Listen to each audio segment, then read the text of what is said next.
ஓம் முருகா, வெற்றிவேல் முருகா, வேலுண்டு வினையெல்லாம் மயிலுண்டு பயமில்லை. என் அன்புத் தங்கமே, உன்னை நீ தொலைத்துக் கொண்டிருக்கின்றாய். பல சிந்தனைகள் உன் மனதிற்குள் ஓடிக்கொண்டிருக்கின்றன. பல கஷ்ட நஷ்டங்கள், துயரங்கள், ஏமாற்றங்கள், இழப்புகள், நஷ்டங்கள் என அனைத்தையும் சந்தித்து விட்டாய். அனைத்திலிருந்தும் மீண்டு வந்தது போல ஒரு உணர்வு உனக்குள் தோன்றினாலும் உன்னை நீயே இழந்து கொண்டிருக்கின்றாய். எவ்வளவு கஷ்டங்கள் வந்தால் என்ன, இன்னும் எதுவும் செய்ய முடியாது என்று மற்றவர்களிடம் கூறினாலும் உன் மனதிற்குள் இருக்கும் வழியை உன் அப்பா என்னால் நன்கு உணர முடிகின்றது.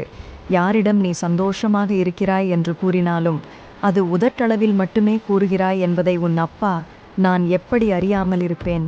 தங்கமே, நீ எவ்வளவு தைரியமான குழந்தை என்று எனக்கு தெரியும். ஆனாலும் உன் மனம் இப்பொழுது மிகவும் உடைந்திருக்கின்றது. கஷ்டங்கள் சூழ்ந்து உன்னை பாழாய்ப்படுத்திக் கொண்டிருக்கின்றது. ஒரு பிரச்சனை முடிந்து அப்பாடா என்று ஓய்வெடுக்க முன்னர் மறுபிரச்சனையை ஆரம்பித்து விடுகின்றது. எப்பொழுதுதான் எனக்கு இந்த பிரச்சனையில் இருந்து விடுபட முடியும் என்று கேட்கின்றாய். தங்கமே, அனைத்திலிருந்தும் கூடிய விரைவில் விடுபடப் போகின்றாய். பல நபர்களை நம்பி ஏமாந்து விட்டாய். பலரின் அன்பிற்கு அடிமையாகி துரோகத்தை சந்தித்து விட்டாய். இதற்கு மேல் என்னால் முடியாதப்பா என்று கலங்கி நிற்கின்றாய். என் அன்பான பிள்ளையே, உன் மனம் கொஞ்சம் அமைதியாக இருக்க வேண்டும். ஏனென்றால் உனக்கு துன்பம் தந்தவர்களைப் பற்றி யோசித்துக் கொண்டே இருந்தால் உன் தெய்வீக சக்தியெல்லாம் அவர்களை போய் சென்றடைந்து அவர்கள் சுகமாக வாழ்வார்கள். ஆகையால் உனது அமைதி மட்டுமே. என் நாமத்தை கூறிக்கொண்டு உனக்கு நடந்தவைகளை நீ இறைவனிடம் மட்டும் கூறினால் உனக்கு தக்க சமயத்தில் அதற்கான தீர்ப்பு கிடைக்கும்.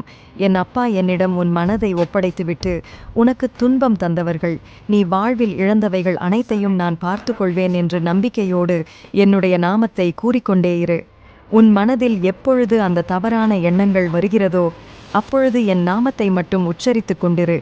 உனக்கு சொந்தமானவன் ஒரே ஒருவன், அது நான்தான். உனக்கு உண்மையானவனும் நான்தான். உன்னை மீட்கப் போகும் அந்த நபரும் நான்தான். உன் மனம் படும் கஷ்டங்களிலிருந்து, சிந்தனைகளிலிருந்து, அனைத்திலிருந்தும் விடுபடப் போகின்றாய். உன் அப்பா நான் அனைத்திலிருந்தும் உன்னை மீட்டெடுக்கப் போகின்றேன். என்னுடைய குழந்தையே, புதிதாக பிறந்த குழந்தையாக எண்ணி வாழ்வை புதுமையாக்கப் போகின்றேன். அந்த வாழ்வில் எப்பொழுது சந்தோஷங்கள் மட்டுமே காணப்போகின்றாய்.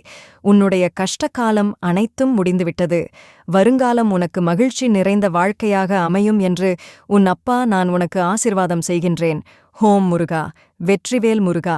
என்னை பிடிக்கும், நான் லைக் பண்ணு. சேனலை சப்ஸ்கிரைப் பண்ணிக்கோ பிள்ளையே.